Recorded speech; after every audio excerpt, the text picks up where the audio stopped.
এদিকে পরদিন সকালে ভার্জিনিয়া তার ঘোড়াটা নিয়ে বাইরে যাচ্ছিল, আর তখনই সে দেখে যে একটা ছেলে তার ঘোড়াকে নিয়ন্ত্রণ করতে পারছে না। ঘোড়াটা দৌড়াতে দৌড়াতে একটা পাহাড়ের খাদের দিকে ছুটে যাচ্ছে, আর ঠিক সেই মুহূর্তে ভার্জিনিয়া সেখানে পৌঁছে যায় আর সঠিক সময়ে ঘোড়াটাকে থামিয়ে ওই ছেলেটাকে বাঁচিয়ে নেয়। আর এতে করে জানা যায় যে ওই ছেলেটা আসলে এই রাজ্যের রাজপুত্র ছিল। তার নাম হলো ডিউক, আর সে রাজ পরিবারের একজন সদস্য। এরপর তারা দুজন কথা বলতে বলতে বাড়ির গেট পর্যন্ত চলে আসে।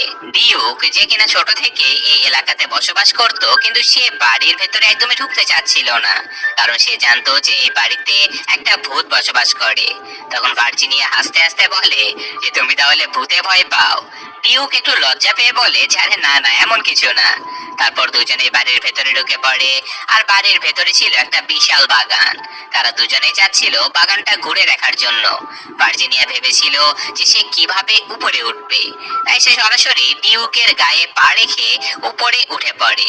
কিন্তু ঠিক তখনই সে দেখে যে একজন মালি একটা গোলাপ কেটে ফেলে। মুহূর্তে ভার্জিনিয়ার মনে হয় যেন কেউ তার গলা কেটে ফেলছে। সে শ্বাস নিতে পারছিল না। তারপর সে সরাসরি ডিউকের কোলের ভেতরে পড়ে যায়।